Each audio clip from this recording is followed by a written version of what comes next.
think, again, when you're thinking about diversifying incomes on your homestead, be creative, think outside of the box. Don't try to reinvent the wheel, right? Someone's already created it. So how do you make it where it can work? We're talking today about diversifying farm incomes. We actually started this podcast a little bit ago, and then we went down such a deep hole with hosting farm events. And we made that its own separate episode, so make sure you check that one out. So if we gloss over it here, just know that we're going to beat it to death on the next one. So take a look at homesteading and farm income. We have already kind of decided that from a homesteader perspective, income is not the primary drive. Right. And it could be no part of the equation, or it could be a slight part of the equation, or it could be a large part of the equation, depending on how your situation and homestead is set up. So I thought we would start right here, right on Whispering Willow, different things that you guys do to bring in income. We're assuming that this is the first time anybody's met you and maybe haven't followed your journey, and this is the first touch point. So we'll start there. Yeah. Our situation is a bit unique in the sense of if you're listening and you are starting out homesteading, trying to diversify income, some of the things I'm going to tell you are not going to be either an option or a good outlet. So just be mindful that how we make money is. So let's start with what are some common things that people do to bring income to the farm?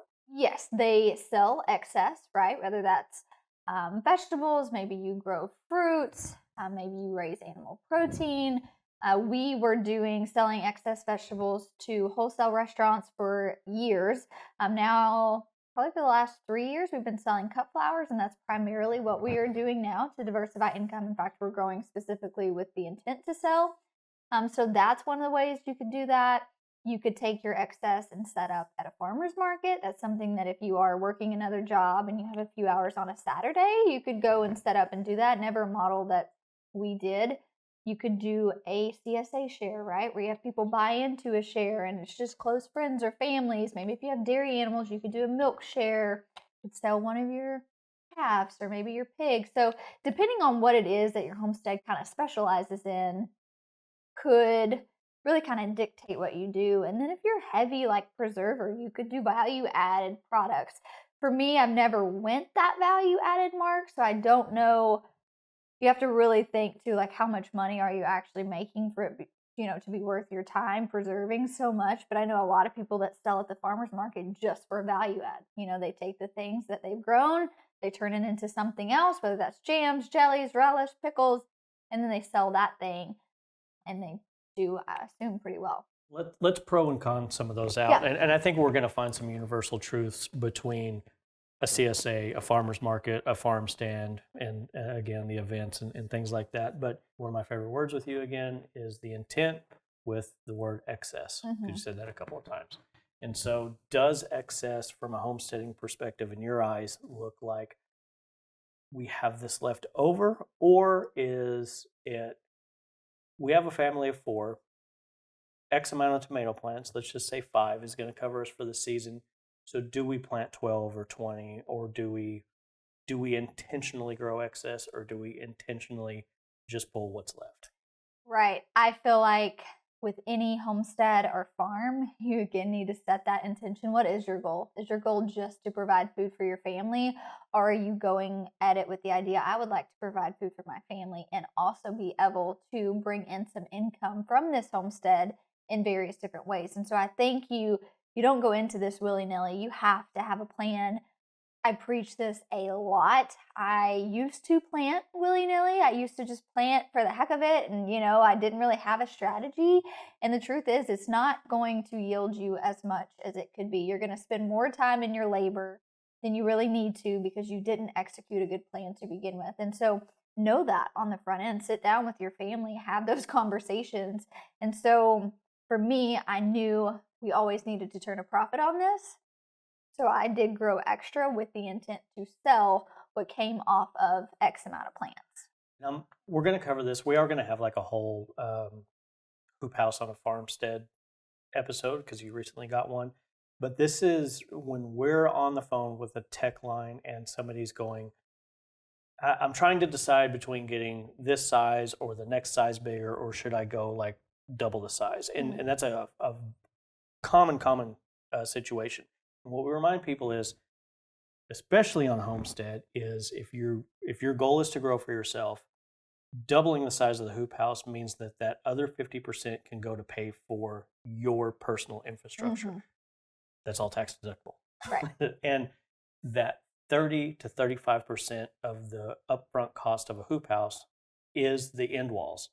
So why build two as you scale up when you could just stretch a little bit more and get so much extra space, pound for pound, dollar for dollar? The bigger a hoop house that you put up, the cheaper it is per square foot to build. Yes, and I'm sure we'll talk about this more in that episode, but it's a labor of love, right? I mean, to put up a hoop house, ask me how I know. Starting small and staying small, but when it comes to your infrastructure, if you can stretch it and make it work when you know your goal is to expand, it makes so much more sense because you have to prep a site. More than likely, you have to have someone come out and build a pad, and it is a lot of work to put up a hoop house. So the thought of putting up one half the size to know in 2 years I have to do this process all over again, that is not appealing to me. Well, and you have to run water. Sometimes you have to run electricity if you have vents. And are you going to dig that ditch or are you going to rent a trencher? And if you're going to rent a trencher, do you want to rent a trencher twice or for the same exact price? Right. You just do it. Or if you're like us, we broke the trencher because we grow rocks on our farm. So now we're having to find bigger equipment. And yeah, it's one of those things that it is going to take time and energy to put it up and do it right the first time. Do it bigger for sure than you think you would. And the great thing is too, I had someone ask me this recently. Say you don't need it right now. Why don't you somehow use the first, either the front or the back half of that and make that your seed starting greenhouse. That's where you're starting all your stuff, you're housing your stuff, and then it's immediately just going a few feet into the ground later in the season. When you covered it in the first episode, so often the first season you're building up biomes and you're building up your soil. It's okay to use half and to cover crop half. Yeah. And to build up that soil incrementally as you expand into it. Absolutely. So, plus, if you cover it up with silage tarp to prep it, that's less weeds you have to pull. Why pull weeds when there's no need to? Absolutely. We had our area cover crop with silage tarp for months, just killing off weeds naturally. And it also gives you room to experiment. Like sometimes the next big thing on your farm could be something you haven't considered or something that you are considering. Having the time to trial it out may mean actually this juice was not worth the squeeze of everything that's implied with it. Let's talk a little bit. One of the more common ones is eggs. Yeah.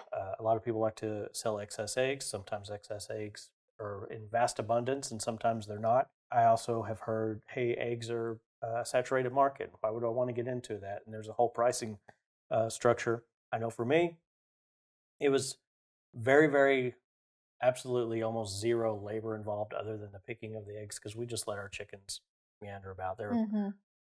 The chickens were entertainment for us on our location. Yeah. They were not the driver. So if we had an extra 10 dozen a week, the local egg vendor still sold out. We were not hurting their income. And I did not care if we had eggs or not, honestly. And so we just put kind of a dumb price on there, way more than we should have, just to see how it was. And we always sold out as well, which told me that the demand for local eggs was more than even the market could handle and that people were willing to pay for that local egg. Yeah, it's funny that you bring up eggs because I've done so many videos telling people if you want to turn profit on your farm, do not think you're going to sell eggs and do it unless you have a chicken operation. And, again, I think you knew your market well enough. A lot of that's dependent on where you live, you know what I mean? And so if you know that the farmer's market is not one of your areas, are you going to be able to push out that many eggs? Are you buying organic feed? Are you really selling enough eggs to cover the cost of that organic feed? And everything we talk about is going to be market dependent. So. Totally. And so for me, it's like thinking you're going to bring in a substantial amount of money from a small homestead flock, probably not the case. And so for me, I knew that very early on. We've actually never sold our eggs. They're just for our family's consumption. And I tried to figure out what are the things that I can sell to bring in the highest amount. So for instance, I was selling wholesale to restaurants. The way to really make that work is growing bulk and in volume, right? And you're getting rid of more and dealing with less customers. With less customers, you have contract in place. I could sell a pound of organic tomatoes, wholesale, pound, for what I can sell one dahlia stem for wholesale. When I think about one cut, multiple cuts. one cut, multiple cuts, once I put the trellising system in place for dahlias, they are set. I'm having to continue every single week. I'm having to prune my tomatoes. I'm having to clip them up. We have them on a 2-liter system. There's a lot of maintenance. I'm having to spray them every single week to make sure pest and disease don't set in. The maintenance to produce a pound of tomatoes at $2.25 versus my maintenance to produce one dahlia stem for the same price was a no-brainer for me. Less inputs, higher outputs, right? And so you have to really think about that when you're thinking about, okay, I really want to diversify my income on my homestead. What are the things that are going to yield you the most amount of, profits with the least amount of effort put in? And that's kind of how I gauge what direction I want to go. Let's get into the farmer's market a little bit. So it's one thing to grow the stuff out. It's another thing to schlep all this stuff every single weekend, both ways, get it, harvest everything, get it ready, go to. I loved the farmer's market. I know a lot of people love the farmer's market. It worked for us. Man, when I had to not do it anymore, just the realization we get our Saturdays back, it was a big deal. Yeah. If I got back into farming, I would totally go back to the farmer's market because if you can do it, you can do it. And some of those universal truths come through. You have to know your market. You have to be a good marketer. You have to be a good co-vendor to your other vendors and hopefully be the example that you want other people to do and not have that mindset of, oh, another vendor, somebody else taking money away from my stand kind of thing. It's an entirely separate job onto its own. Going to the market is such a depth of change for the lifestyle that you and I set up in episode 1. Absolutely. The farmer's market was never appealing to us for a few reasons. We don't have good markets. And so that's the truth. Like, I'm not going to waste my time. I love going to the farmer's market. It's like anytime we travel, that is my favorite thing to do in season.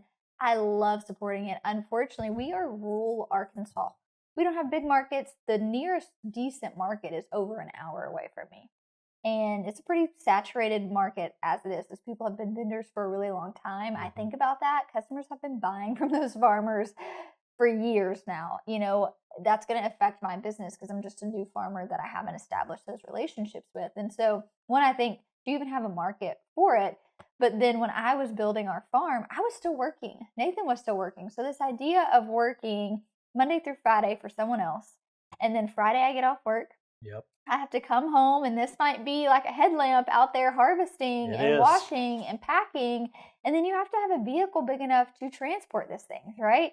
You need to have tables. Reliable. Can we add in reliable vehicle? Reliable vehicle. We don't have family nearby, so like my kids would have always had to come with me. So it's waking my kids up at the crack of dawn, and we're staying all day. And the success of a farmer's market to me is how well you can execute your booth. You need to have crates. You need to have tablecloths. You need to have a banner. You need to create an aesthetic that there is no way they're walking by, right? Ray Tyler, I feel like, does the most fantastic job at building a farmer's market booth where you would be crazy if you walked by. Bloomsbury Farm, they're out of Tennessee. They do excellent, right? To where it's like, whoa, you're not walking past their booth. And what happens? They sell out and they do so well. They're also both full-time farmers. And so for me, I hated the idea of the farmer's market. I did not think that would be conducive to me raising small children, just trying to pack all that stuff. I didn't even have a vehicle at the time to fit the tables, the crates full of food, doing all of it.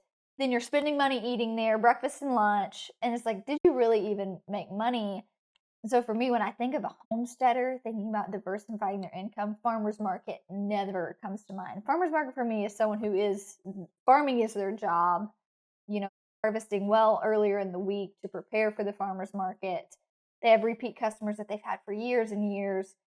That's primarily their main income, along with maybe some CSA shares. And it was totally worth bringing up on this just to cover it. But if you are here for farmers markets, we have a whole sub channel that's starting out January 2024. Can't believe it's 2024. But it's the Market Garden podcast from Bootstrap Farmer, or channel from Bootstrap Farmer, and Carl Binger, and I get into it. So if you want those tips and trips, head for that. I do want to cover the CSA model a little bit before we get into a farm stand. Again, this is a matter of scale, especially Mhm. under the homesteader lens, in that you're probably not going to have 100 shares. You may have 10 or 20. I think the biggest thing with the CSA, which is community supported agriculture for anyone who may be new here, someone buys usually like a 20 or 28-week share the beginning of the season, right? And so they pay up front in agreement that every single week on X amount of day, they will have X amount of. Or good or bad, they're buying a share. They're a Yes. shareholder in Right. that there may be a week where we don't have anything. There may be Right. a week where you're going to get 12 zucchinis. Right. And so you really are just taking action to support the farmer, right? And it's a great way for farmers to get money at the front of the season to buy seeds, inputs, amendments, whatever. It's a lot. I would say a small scale farmer's bread and butter. And I would say when propositioned correctly, people, I don't have anything for the share, or it's a low share, and they get so squirrely. It has to be done in such a way that's like, look, you're going to go on this ride with this. There's probably going to be a couple of rough weeks. There's going to be excess weeks, and that's what you're supporting, and they're gladly signing up for this. So I do want to take away some of the worry that a lot of farmers have on those bad weeks, or an early frost or late frost, or whatever the case may be. Things happen. Yeah. That is what they're buying into. That is the experience that they're going, I'm putting my money where my mouth is. Literally, I'm here with you. Right. I feel like a CSA is more about skill. I'll be honest. So I actually just had a call last week. I'm a certified naturally grown farm. And so I had a call with one of our instructors just to ask, she does a vegetable CSA. I'm wanting to do a flower CSA. It was just kind of like, what does your CSA look like? Like, how are you able to manage this with one person? And so I would always start smaller, right? Under promise, over deliver. Like, I would never, even at my scale, have 100 CSA share. Like, that's a lot, because you also have to estimate, right? Like, if I'm going to have 20 shareholders for a flower subscription, I got to do a lot of calculations and figure out, all right, how am I still going to supply that grocery store? How am I still going to have my days and my U-picks? How am I still going to do this and then have enough blooms left over to do the subscription? But let's say we're talking about the homesteader here who wants to diversify their income. How are you going to make sure you still can, 100 quarts of tomatoes for your family to last for the year, and you still have enough to put tomato paste, and you still have all these other things that you want to do, and then you still have excess to provide that 10 or 15, 20 member share. And so there's a lot of pre-calculation that goes on with that. But something that she had recommended that I thought was a great idea, she has a 30 member CSA. She has a spreadsheet, and she'll put in there each week what she gave each person, and she grows enough diversity in crops. So like for me, I would say, all right, this week someone got a sunflower heavy bouquet, and so next week we're going to do dahlias or zinnias or that filler flower. She was like, so for me, she's like, every week someone is getting something different, because I'm not saying, hey, I'm going to pack 30 of the same boxes. And that gives you a lot of freedom, because if something you have a lot of kale, do a lot of kale, but then next week that person's not getting any. They may still have excess from the week before when you gave them too much kale. That's a great way to look at it. The other thing about excess is you could also, if week after week you're consistent with your boxes and you really have it dialed in, and then you still have all this excess, think about like a supermarket. What happens right as you're checking out? There's gum, there's candy, there's batteries, there's overpriced charging cords. It's okay to, hey, this week we have an excess. You're going to get a little bit extra in your box, but if anybody wants an add-on, that's available. This took me a minute to get over when I was farming, but when I started doing add-ons to some of my subscription services, we made, because that was stuff that it's already been done, right? And you've already made your money, and this is just gravy on top, and people loved it. And we always had a way to have an add-on after that clicked with me, but going, hey, we have extra tomatoes.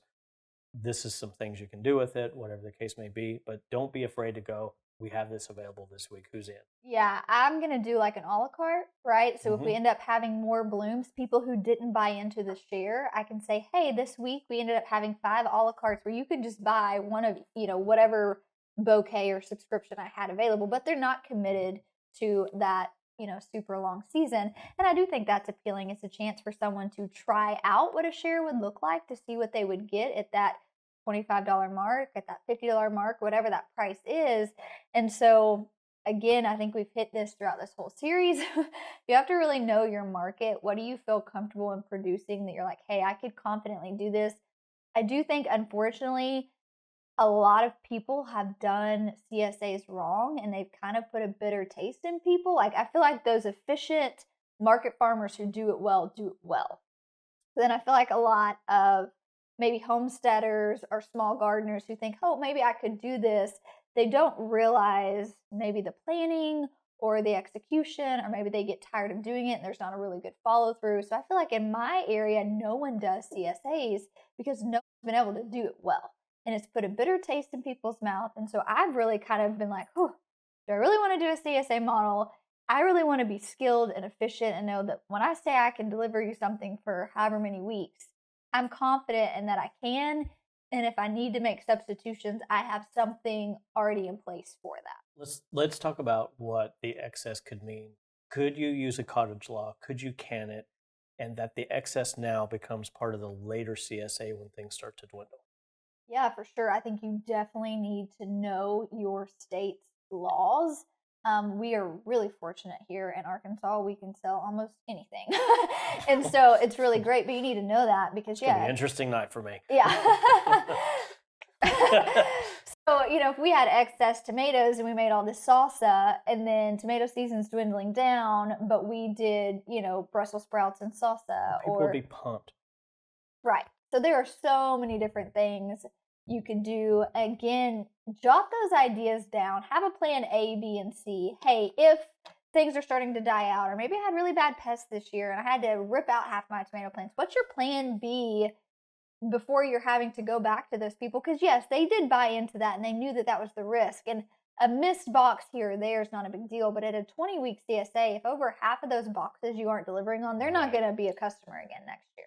And maybe that gives you something to think about when you're worried about pricing your CSA. Add a little bit in there for packaging, what if you have to give a couple of mason jars to every single person a couple of times throughout the year? Go ahead and charge for that up front. Right. And that way you're not out of pocket later. They're not surprised later. Everybody feels good about it. If somebody's buying into your CSA, an extra for the year, an extra $5 to $20 that's not going to be the thing that holds somebody up. Right. And an easy thing, if you're like, oh snap, I didn't have enough radishes, grow microgreens. That takes up no space. You can, in 7 days, be harvesting. That is a great, easy way to be like, well, hey, I'm going to give you, some shoots, or I'm going to give you a smoothie mix or a salad mix, and you throw it in. And they're not really worried that they don't have radishes this week because they have something to put on their salad.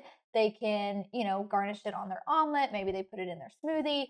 That's one of those easy things that even if you realize, oh man, I'm not going to have enough to deliver, you can still crank out a round of microgreens in 7 days, depending on what it is that you're growing.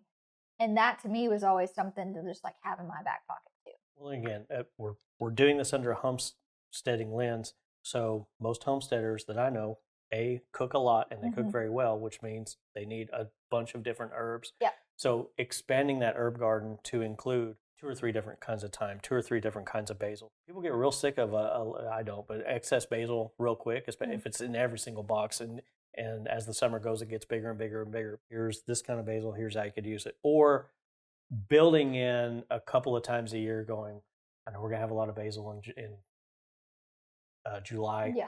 Maybe we buy some Parmesan and say, hey, here's your pesto box.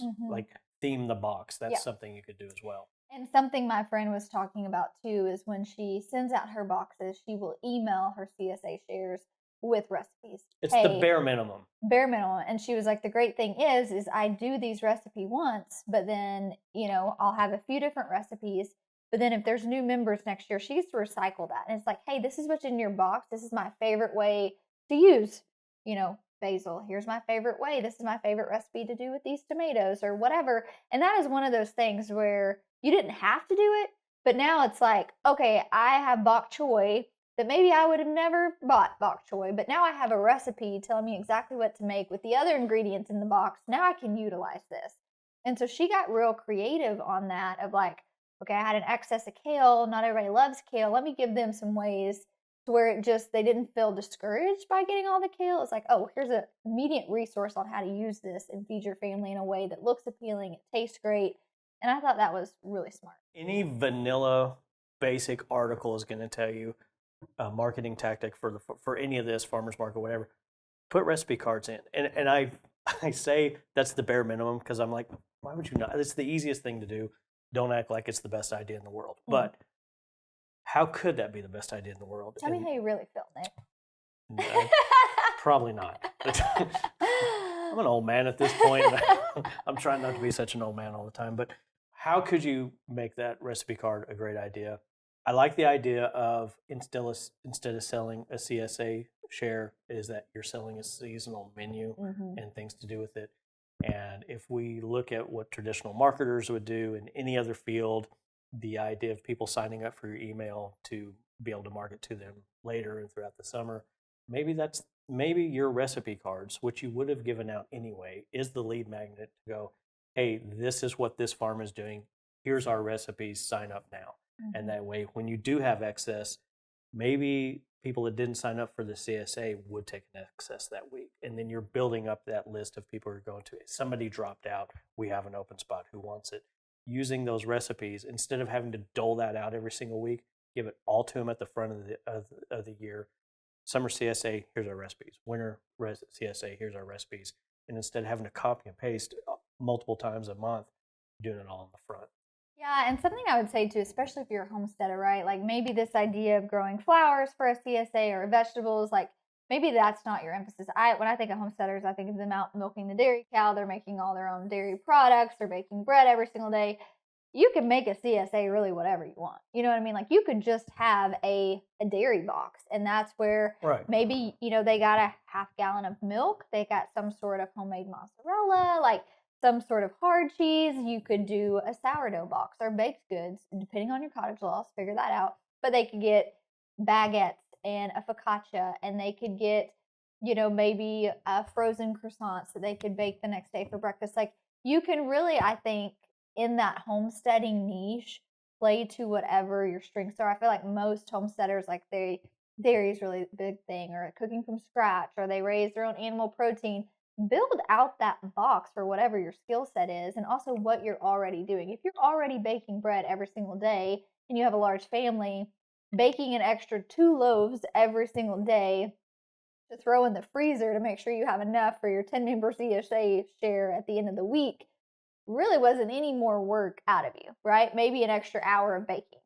That's what I like to think about it. What's something that you're already doing? You're already baking for your family. The oven's already going to be on. It's already going to be warm. Let's throw some stuff For me, in. I'm already harvesting flowers to make deliveries. So to harvest flowers to make the quick market arrangement for a subscription makes a lot of sense to me. I'll tell you what, and this is totally off topic, but there's been like at least twice this month, I damn near drove over here because of this focaccia you got going on. Like, it's a real thing. Yeah, it's good. And so again, if you're baking bread all the time, I just think that's an easy way to supplement some income on your farm. And it takes up a lot of space in a box too, or it could. Right, it could. And there's so many fun different things they could do with it. So again, I think creativity is going to just lend itself to each person, but don't feel defined by it has to be a vegetable box, it has to be a flower box. Like it can be whatever your specialty is, right? Your market. Really just advertise to that market and just see what happens. I do want to give a word of warning, especially in concern to what the next episode is going to be and what we're talking about on farm events, is don't be shocked and surprised. The old adage that friends and family are rarely your best customers, or your customers at all. So you're really, if we keep talking about the market, you need to go after that market. But also don't be surprised if your CSA members are not the ones coming to your events and vice versa. Oftentimes took me a minute to figure out. Like we had our subscription salad boxes. Those were not the people that came to the farmer's market. And if I look back on things, of course they weren't, because we advertised the subscription boxes to very busy, career-driven individuals, and we took care of their needs at work. The people who came to the farmer's market, they came to us for a different reason. The people who came to our brunches and our farm events and our pop-ups came to us for a different reason.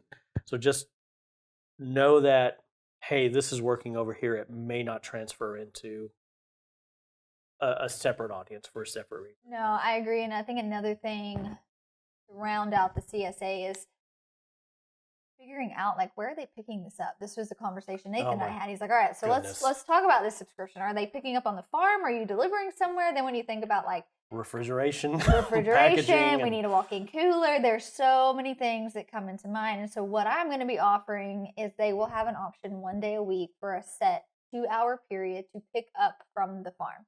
If they are not here, we will have a street side farm stand with a different entrance that they can go in, and it will be listed there with their name to where like they'd have access to that part, but then they wouldn't be affecting our farm. It's a totally separate entrance. And then once a week, I would make a delivery to somewhere in town that they have already agreed I can make drop-offs there. And from whatever their working hours are, they can go and pick up that CSA share. But you don't want to say, oh, just come by whenever. Well, then you're a slave to your home. Oh, you can't. Like, There's no way. You cannot do that. When you think about making this conducive with your family, quality of life, you have to give set rules. Set timelines, set days. You cannot, like, I'm sorry, that's part of it. You couldn't call Walmart and say, well, can you stay open because I'm only available from this time to this time. No, this is the operating hours. They knew that when they agreed to it. You'd be very open about this. This is, on farm pickup day. These are my 2 delivery spots on this day at this time. And I think leaving it somewhere where they can go in and pick it up too is nice, because I think about, what if someone comes on farm and they want to pick up their box and I'm in the middle of harvesting and I've got a deadline for the grocery store, and then they want to chit chat and then I'm behind and I've got flowers wilting that need to go in the cooler. Or they brought a friend and I just wanted to show them the farm. Can I take a picture? And it becomes a whole thing. All thing. And then it's like, well, my kid needs to go to the bathroom. Well, then you're in the house and then now you're hanging out with my kid. And so I know you think these aren't a big deal, but when you are thinking about making the best use of your time, and you're like us in this unique space where this is how we bring in income, time is money. And there are moments where, most people who do CSAs, they'll have nights where it's like, hey, we do a CSA night and we're doing a pizza party or a movie night or live music, and they will thank those customers. You give them an opportunity to come and interact. And it's not saying, don't be rude to your customers, but there also needs to be those boundaries. Otherwise, you're going to have a friend coming over and want to hang out for an hour, and that's throwing off your whole day. And that's not the time and place for that. But let them know, hey, we will have a moment. Check your emails where you can come. This is specifically for our CSA members. You do have to have an open farm day at least once a season. Right. Particularly at the peak where people can see stuff. Yeah. I would also not be afraid to have, hey, we're going to have a seed starting workshop where, you get some labor out of it too, but that makes the connection that a CSA is supposed to be even more valuable.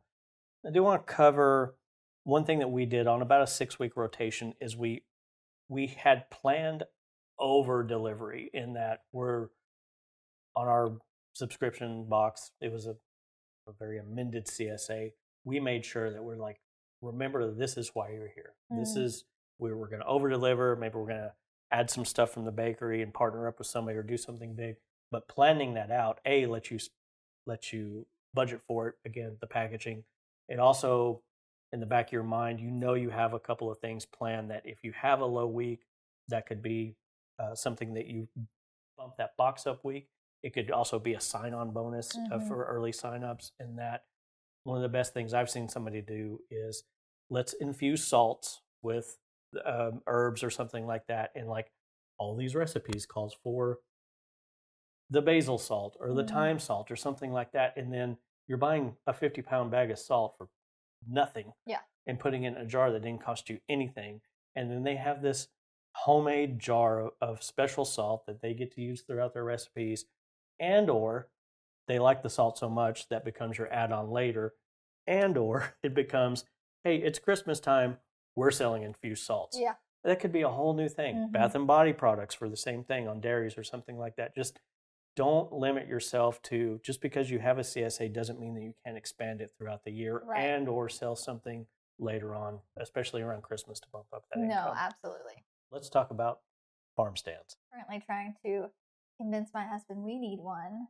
So I got to poke the bear a little bit more. But again, that comes with some infrastructure in that we talked about. You're going to harvest it. You're going to do all the prep. Where's it going to sit? Where's it going to stay fresh? You're going to have those hours that we just talked about. These are pickup times. This is when we're open. This is when we're not open. This is where you're allowed to come on the property during pickup. Hopefully it's contactless pickup. Like we're working, we're not available Right. to be there. What's the mechanism for payment? What's the mechanism if they have cash? What's the mechanism if they come to pick it up and you do want to have a little, hey, this is add-on stuff, leave your cash, leave your card, Venmo, whatever the case may be. It's a lot of stuff to consider. It is. I actually know a lot of homesteaders that do the farm stand, roadside farm stand. Most of them are all honor system, which would be what I would do. I would leave an option for PayPal, Venmo, Cash App, but then also leave a locked box where they could leave cash. And you really have to, I think a lot of this goes in, do you know your community members? Do you trust your community members? And be okay with the gamble that once every 5 to 10 years you're going to get hit. And my thing is, and I've thought about this a lot, if someone does steal that, you needed it. You know what I mean? Like, I'm not an advocate for stealing. Like, I don't think you should do that. But if you went out of your way to stop. Those people have more problems than what you're currently facing, losing and it's that like, income. That's not going to break my bank. And I hope it met whatever need it needed to meet for you. But for me. If it happens twice, we're going to find you. Have a camera. No, I'm just kidding. But I do think it's a great way and an easy way. So what we have done is kind of taken bits and pieces from our farm that we have deconstructed. So we had a kid garden that we took down. There was a big platform. We took that and moved that to a separate spot on our farm. We're taking down part of a mural to make it the back part, and we will put a top on it. So instead of having to build this infrastructure, we kind of deconstructed other parts of the farm and said, how can we be resourceful? We're not using this area. How do we repurpose it into something else? And so for me, if I had excess, I feel like this is a great way. But location, if you are in the boonies and nobody comes, do not waste your time building a farm stand. I live on a very busy country road. As you know, people are flying up and down here all the time. We do already have a second entrance to our farm where we can gate off our main entrance. They can only go to the second entrance. It doesn't lead to any other part of the farm. We'd still probably put up some sort of fence to make sure, you're not walking through my front yard. There are risks involved. Obviously, you do have a lot of traffic, a lot of people. But I think that due to my location, it would be worth it. And again, if you have excess, you could also just kind of try it out and see. And as far as finding people, one billboard up, you're only marketing to the people coming up and down this road. You're not asking anybody to come out of the way. And again, you're not looking for 100 people. You're not looking for 50 people. You need 10 or 20 here to make it worth your while. Right. Because it's, again, the whole purpose of this conversation, a diversified income stream. It's not your main thing. Right. I also just had someone recently, we sold some of our pigs to him. He has a lot on a very busy road about, 5 minutes from where we live. And so he's got a massage parlor. He's got another business, like a doggy daycare. And then he has this other thing. And people are constantly in there getting stuff. And so he's wanting to put up a farm stand. He's, hey, if you pay me $100 a month, you can come and deliver your stuff here. And then, we will, at the end of each month, so it's a monthly thing, we will calculate what's sold of yours and, give you the money. For me, for people not stopping on my farm, it being 5 minutes down the road from me, he already has established customers with people stopping. They're already used to buying certain things. It's like this kind of, cul-de-sac, if you will, of different, businesses. That's really appealing to me. So when I think about, how much is that fence going to cost?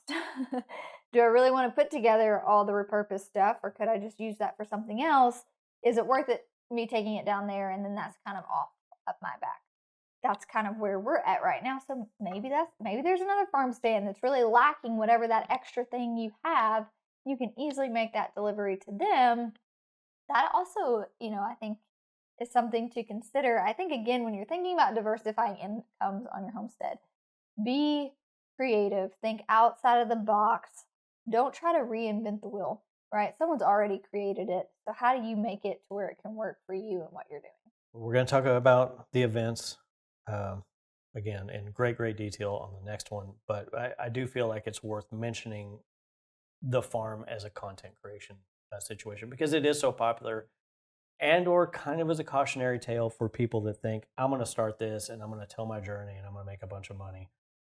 Doesn't seem to be the case for a lot of people. It's far more. I'm almost thinking that this entirely has to be a whole separate conversation. I feel like for the people interested, it would be valuable. Let's do that, because Okay. I think you're right, because a lot of people don't want to do this.